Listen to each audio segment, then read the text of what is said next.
Hey guys, how's everyone doing today? I'm glad you're all back and can read through the Bible again. Yeah, I'm excited. Let's get through Leviticus quickly because it's a lot of rules and regulations. Hope everyone's having an awesome day. I'm doing okay. Got a good amount of sleep last night. That was nice. Got to sleep in a little this morning, so I am good to go. But I have a whole list of things to do today, so and this is one of them. But I'm trying to stay to a schedule where I always do my live streams at 1 because it just works out perfectly. So I'm going to try to stick to that schedule right now. So if you really want to see this live, then yeah, my schedule right now is going to be 1 o'clock Monday through Friday. So if you want to see it live, you can do that, or you can just go over to my Twitch or my YouTube and you can see it not live too. You can just see it later. But I think having a schedule really helps too, because then it lets people know like when I'm going to be on. So if you have friends or anybody who wants to read along in the Bible Monday through Friday at 1 p.m., that's what I'm here for. Hi, Helen. Thank you everyone who is here, and I hope your day is amazing. Today we're going to read Leviticus 6 and 7. So we get to learn more rules and regulations that God's going to lay down for Moses and everybody. So the Prince of Egypt party is probably not going to happen because I looked up on Amazon and they don't have it anymore. So it was funny though, because I put that on my Twitter and then Amazon wrote me back and was like, oh, let us know how we can help you. And I never wrote them back, but I just thought that was funny that they're like, oh yeah, we'll help you, just come talk to us. But I'm sure they don't have like the ability to just put a movie up. Like there's probably a whole process for that. So, but that's okay, because we'll just pick something else. I don't know. Maybe we'll just have like a scary movie thing like on Halloween weekend or something instead. If y'all like scary movies. Or we can watch like Left Behind or something. That's a scary movie for Christians. If you haven't seen Left Behind, it's torture. It really is. I had to sit there and watch all 3 of them during youth group. I'm trying to think. When was that?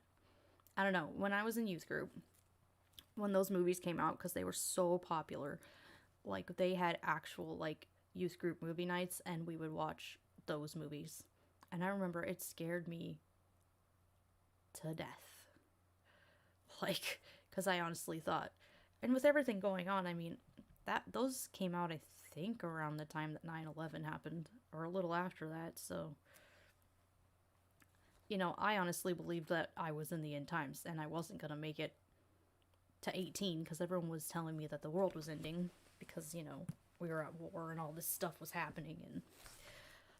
But here I am at 33 and I'm still alive, so and I'm not a part of that anymore. So getting rid of that fear of, you know, the end of the world, that's not something I would ever want anyone to go through.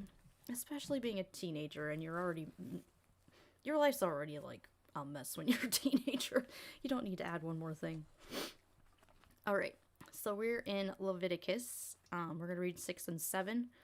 I think the last stuff we read, it was just all the offerings. And I think we're going to do more offerings. So, yeah. So we did the grain offering, the fellowship offering, and the sin offering. And the guilt offering. So now we get to do some more offerings to God. Yep. Lots of offerings. God wants a lot of blood and death. The Lord said to Moses, if anyone sins and is unfaithful to the Lord by deceiving a neighbor about something entrusted to them or left in their care, or about something stolen, or if they cheat a neighbor, or if they find lost property and lie about it, or if they swear falsely about any such sin that people may commit.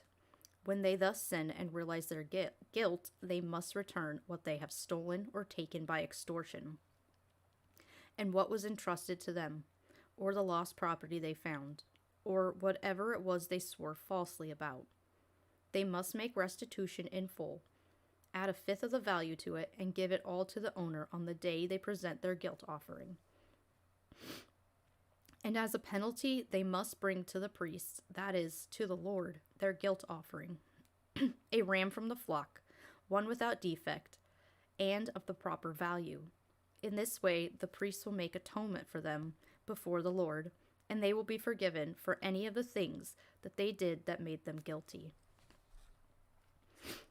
The burnt offering. The Lord said to Moses, "Give Aaron and his sons this command. These are the regulations for the burnt offering. The burnt offering is to remain on the altar hearth throughout the night till morning, and the fire must be kept burning on the altar. The priest shall then put on his linen clothes, with the linen undergarments next to his body, and shall remove the ashes of the burnt offering that the fire has consumed on the altar, and place them beside the altar. Then he is to take off the clothes and put on others, and carry the ashes outside the camp to the place that is ceremonially clean. The fire on the altar must be kept burning. It must not go out. Every morning the priest is to add firewood and arrange the burnt offering on the fire and burn the fat of the fellowship offering on it. The fire must be kept burning on the altar continuously. It must not go out. You have to wonder how, nasty that must have smelled. Just that constant burning all night. It couldn't have smelled pleasant. It's not like it was... it's kind of like barbecue for God, but it's not like it was there were spices and herbs and stuff. I guess there are in some of these things, but I think that was more of the anointing oils and stuff. I don't think they really added that stuff to the the burnt offerings and stuff. So it's just animals being burned. I feel like that would not smell good. But who knows? Especially in the desert. They were in the desert. The grain offering.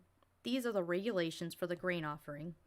Aaron's sons are to bring it before the Lord in front of the altar.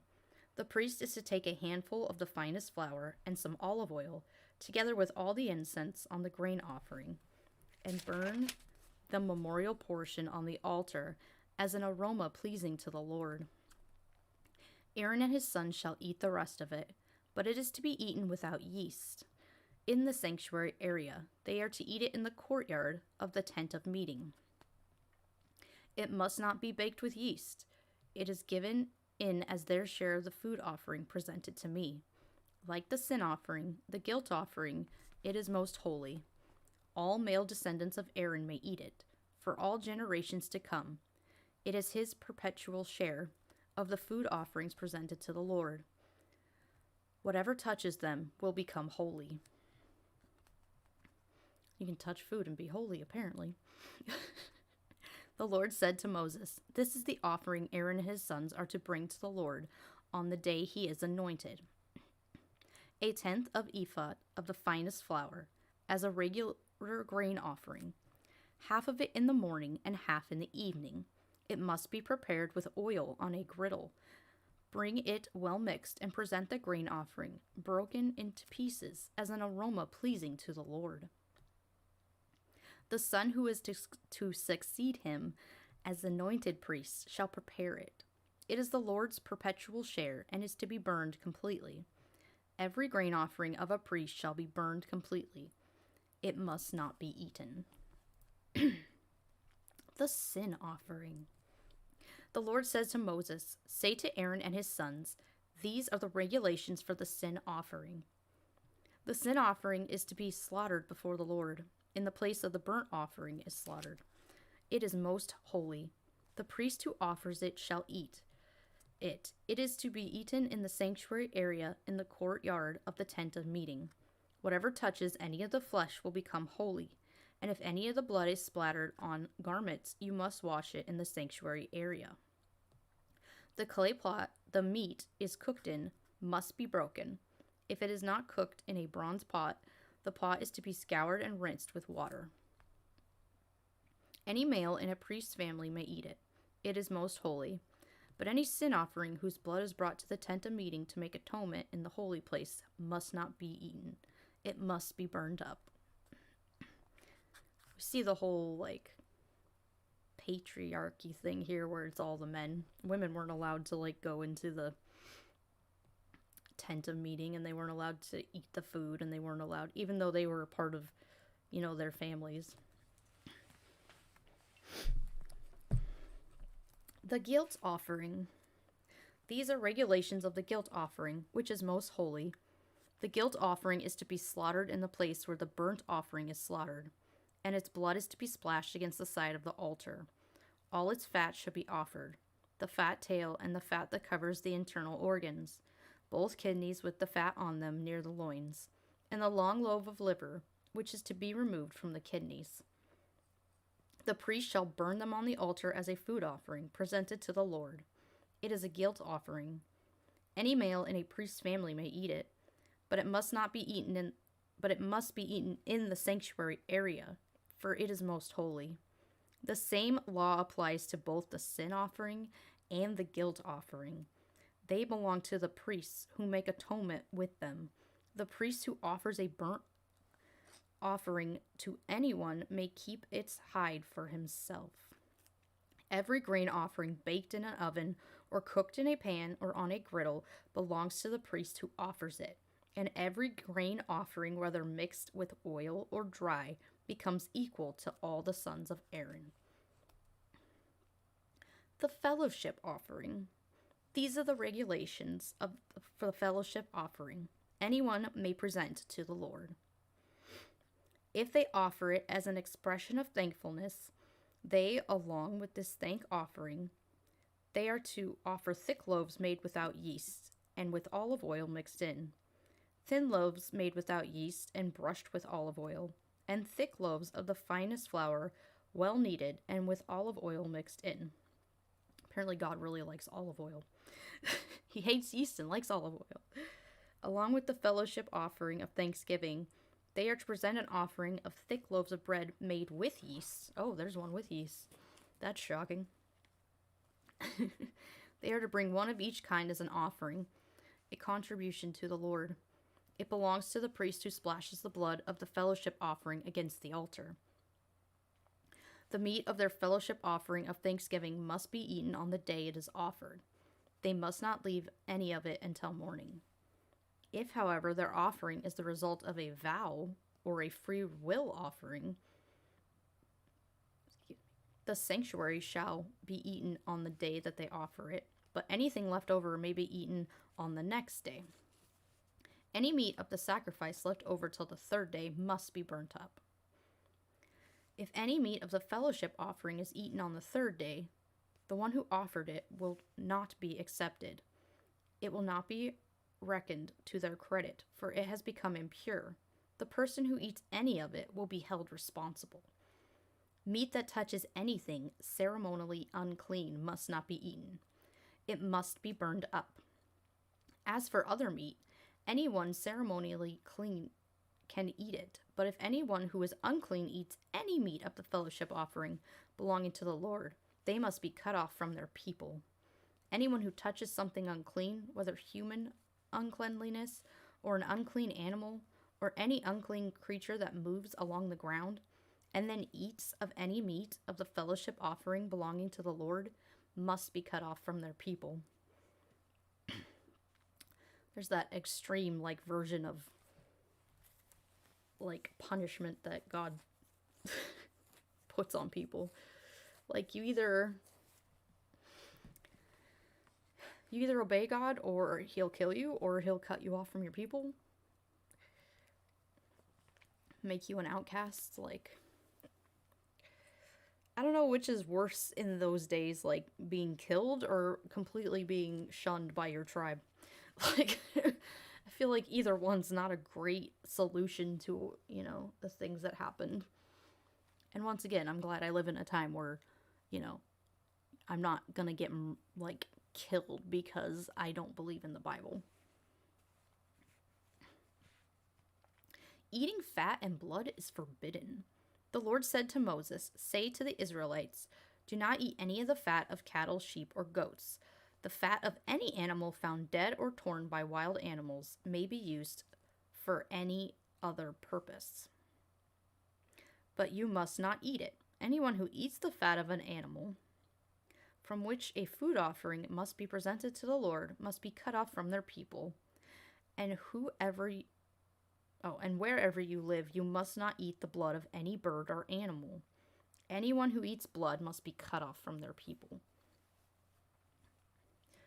See, that's an interesting thing, too, because it's like blood, according to the Bible, is like the life force of like how people live and stuff. And they always talk about how blood is this important thing. But at the same time, like, it's only like, I don't know, like it cleanses you, but you can't actually use the blood, drink it or whatever. Because you think, I mean, it's weird to me because growing up in the Christian church, you know, we always had communion, which was like, eat my body, drink my blood kind of thing, you know? And, like, according to this, that's very much against what God says in the Old Testament. Like, the whole communion thing is very against what God, you know, wants. He didn't want people to drink blood. Well, whoever wrote Leviticus didn't want people to drink blood, you know? So, that's an interesting thing to look at from the Christian perspective, because how do you, like, reconcile that with the fact that, you know, you're drinking the blood of Christ? And I guess for me it's different because I grew up Protestant, so it wasn't like that whole, the transubstantiation or whatever they say. I'm not Catholic, but, you know, the Catholics believe that that stuff is, like, real, and it turns into the real stuff. So how do they reconcile the fact that God said in the Old Testament that you're not supposed to have blood, and you're not supposed to drink it, but then later he says you are to drink it because it's gonna save you? Like, I guess that's one of those contradictions that you're never really gonna get a good answer for, because, you know, people within the church will always have an excuse for why they believe what they believe, even if it's not a good excuse. But, you know, just do what I can. The priest share. The Lord said to Moses, "Say to the Israelites, anyone who brings a fellowship offering to the Lord is to bring part of it as the sacrifice to the Lord. With their own hands they are to present the food offering to the Lord. They are to bring the fat together with the breast and wave the breast before the Lord as a wave offering.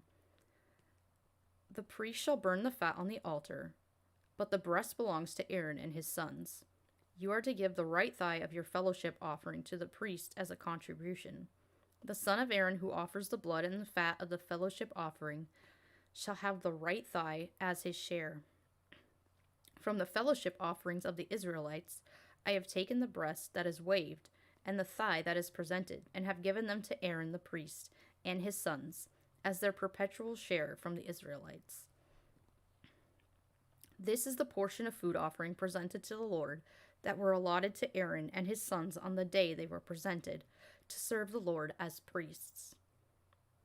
On the day that they were anointed, the Lord commanded that the Israelites give this to them as their perpetual share for the generations to come.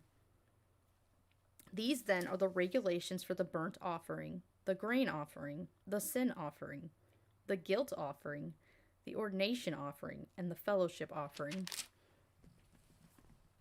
which the Lord gave Moses on Mount Sinai in the desert of Sinai on the day that he commanded the Israelites to bring their offerings to the Lord. Bum, bum, bum.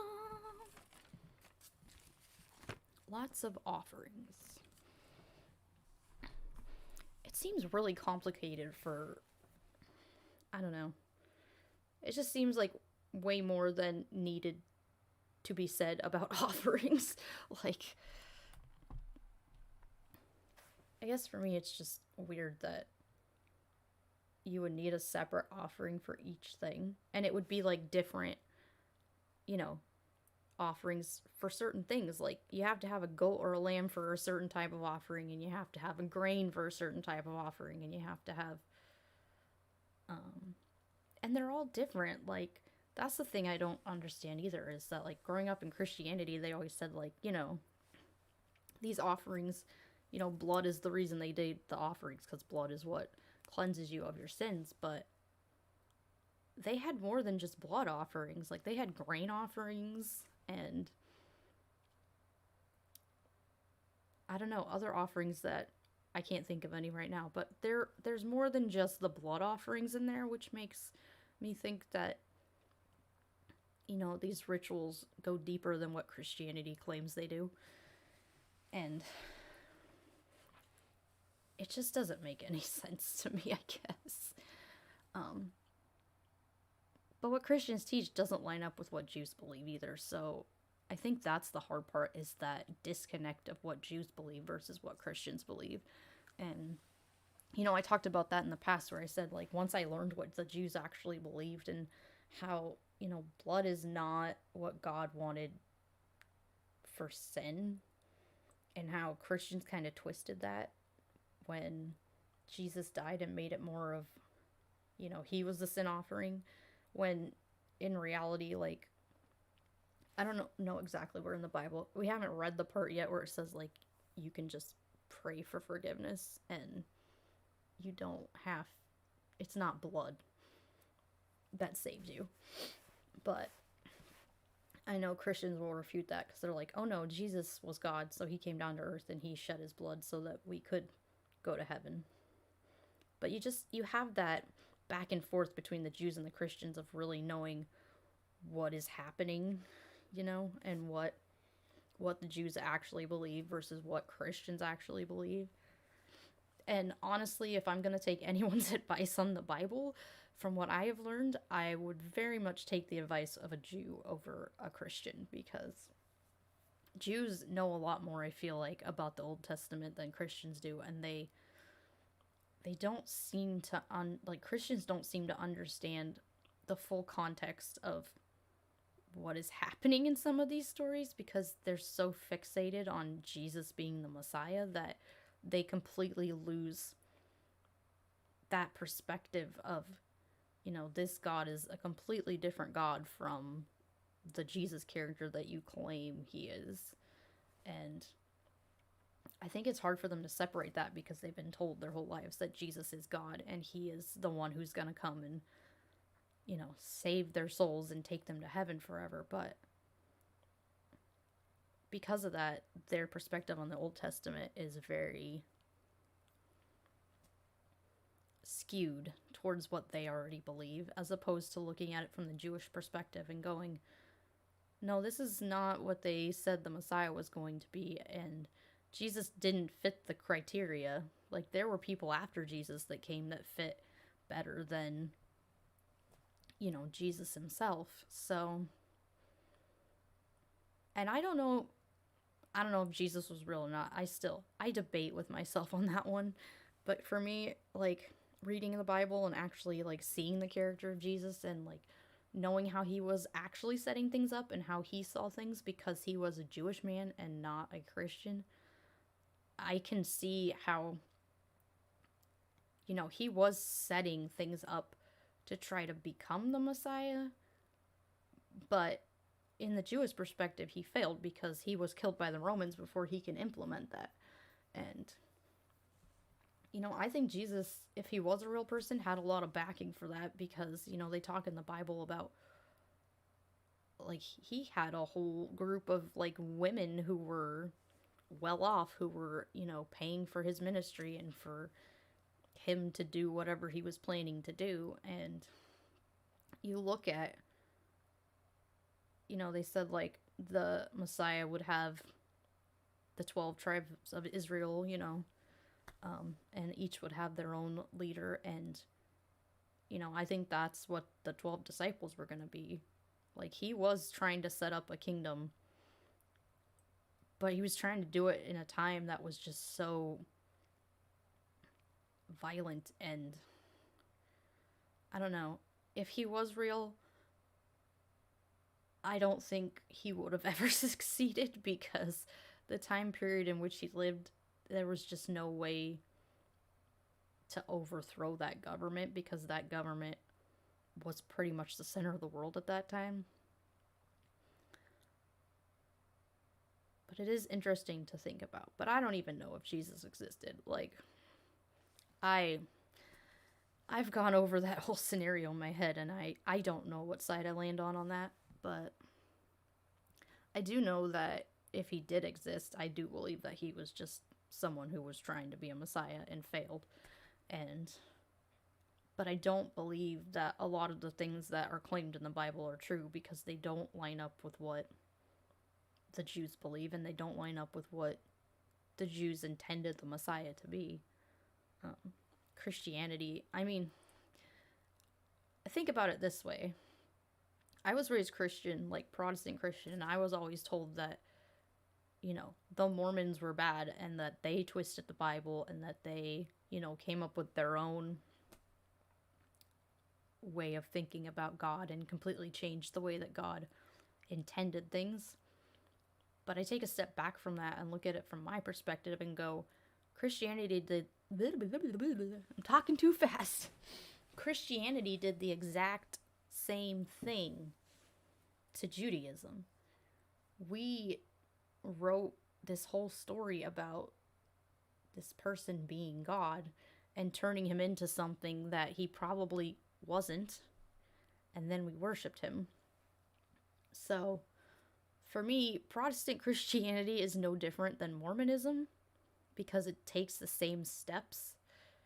Because, Judaism was the root, and then, there were different offshoots of that root, and one of those offshoots was Protestant Christianity, which I was raised in. But another one of those offshoots was Mormonism, because, Christianity followed their leader, which was Jesus. Mormonism followed their leader, which was Joseph Smith. Like, in my mind, there's no difference. It's very much the same,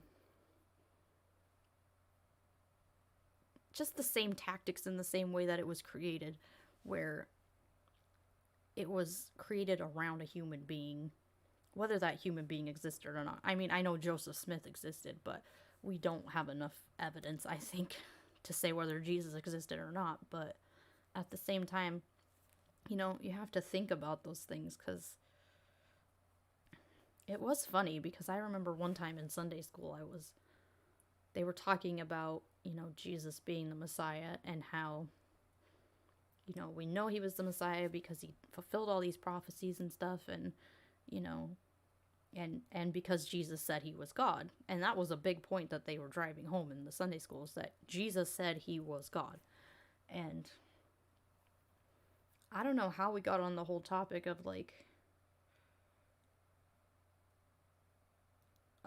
Mormonism or whatever, but I think we somehow offshooted on that, and how, Joseph Smith claimed that he was a prophet or whatever, and they're like, oh no, that's blasphemy, you can't do that. But it's it was funny, because someone was sitting across from me and they said that. They're like, oh, that's blasphemy, you can't do that, you can't say that you're someone from God, when he already said, the prophets and stuff were done. But at the same time, I'm thinking, but we did the same thing. Protestants did the exact same thing to Judaism. We went back and we rewrote what we thought Judaism was in our New Testament, and what Jesus said it was, versus what the Jews actually believed it was. So, I mean, claiming that Jesus was God is complete blasphemy against the Jewish God, because according to the Jewish God, there's one. He's one God. He's not a man. One God. And I don't know. It's very interesting to look at, and very interesting to think about, I think. And just looking at how religion has progressed over time, and how we have all these different branches because of certain people, creating these ideas. But it is very interesting. And it's stuff I love, because I love history and I love religion. Not in a way of I don't know. Like, I like studying them, but I definitely don't like what religion does in general to people. Like, I would love for people to just not have religion and to be able to just see other human beings as humans and everyone just live their lives. But, you know, I think in the world we live in, there's always going to be that tribalism and that, you know, us versus them mentality and that constant need to be a part of something bigger than yourself. And I think religion's a big way to do that. Although I also think that atheists and non-theists are finding more of those groups and being able to, you know, create those little groups either online or in person or wherever, you know. And not just that, like, even, I mean, people with hobbies and stuff, they just find groups of people that like to do the same thing they do, and they, you know, even those little groups of people can, you know, create their own tribes. So, and I think that's just kind of, that's part of being human, is wanting to be accepted and being part of something with other people that you all can enjoy. And I don't think there's anything wrong with that, but when you bring in the religion aspect where there's this deity or certain set of rules or whatever that you have to follow and everyone else is the enemy, that really creates problems and tensions in the world that we don't need. And honestly, I wish more people would find like hobbies and other things to do with their lives and find people that are like-minded in those ways, as opposed to believing in magical thinking and deities that can't be proven. But I know our brains are flawed because we're human, so you know, we gotta do what we gotta do. And you know, some people think they need religion to survive, so I don't know. I don't see religion ending anytime soon, but all I know is that I will keep continuing to do what I do because I don't think it's healthy for anyone. And I think people need to really live in reality, especially now, because I look at the US and just the huge amount of division that we have because of, well, I mean, politics, but religion plays a huge part in politics in the United States, too, because in the United States, it's very much Christians versus everyone else. Like, Christians are gung-ho on making sure that everything they do in their lives lines up with their religion,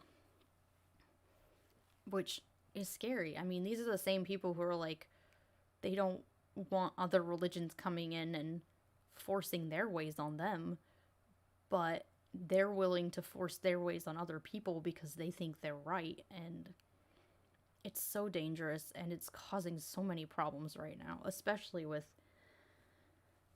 you know, the pandemic and everything else happening. There's so many people just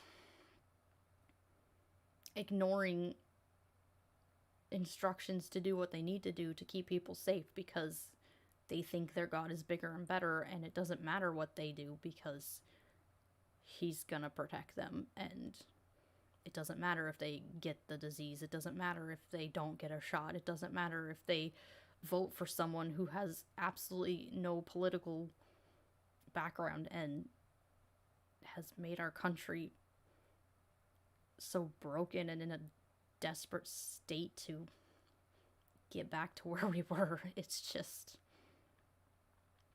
it's sad, and it's causing more problems. And I think it's going to continue causing more problems. But I also have hope that there's a lot of people leaving those religions behind and realizing that they're not good for society and that they're not helping anything in our world, and they're destroying, you know, values that we should be having because we're people and people matter. And, you know, not relying on a book to tell us what to do, but relying on our own experiences and our own, like, personal lives and what we see is happening in the world and how we can change it. And I think that's a big thing, is what can you do in your life daily to change the chaos that's happening? And for me, all I can do is, come on here and talk and, go out and try to help people see things from a different perspective. And I think that's the biggest challenge right now where I live, is just having people see things from a different perspective. Because once you see things from a different perspective, it really helps with that change. And it helps create a more, I don't know, maybe peaceful place. But, they always say put yourself in someone else's shoes. And when you do that, it really helps people understand, like, we need to be working together and not fighting with each other and not hurting each other when there's so much drama and everything else happening in the world. So, yeah. Thank you for coming and reading the Bible with me. It's been fun. I like doing this. And, it'll be funner when we get back into the story stuff. But it's also interesting just to look at the, like I said, different perspectives and the way the Jews see things and the way Christians see things and the way atheists see things. So, thank you all for coming. If you watched me on YouTube, I'm also on Twitch, Overprotected Atheist. If you're on Twitch and you watch me on, want to watch other stuff that I do, I have a YouTube channel. I've done a couple of live streams with other people, and I've also done mostly animations about, like, why I left the church and things I've learned along the way. But yeah, I love doing those. I have Instagram, Overprotected Atheist, Facebook, Overprotected Atheist, and I have Twitter. It's OP_atheist if you want to follow me on Twitter. I also have a Patreon. If you want to support me on Patreon, it's Overprotected Atheist. Big shout out to my only patron right now, Ethan. Thank you so much. This job, whatever you want to call it, hobby, job, whatever this is I'm doing, activism, it takes a lot of time and it takes a lot of work, and I really appreciate people who support me, and even the people who are here today. Just, you don't have to give money to support me. Like, just being here and listening to me and thinking about things that, we talked about is a huge support as well. So thank you all for coming, and, if you want another way to support me, you can always go to any of those places and do that as well. I also have a Teespring store if anybody wants merch. That's on if you go to my overprotectedatheist.com, I have that on there too. So, yeah. And if anybody is a streamer out there and wants to, do any hangouts or anything, let me know. I love doing those too. Yeah. I hope you all have a wonderful day, and I will see you tomorrow to read more Leviticus. Bye, guys.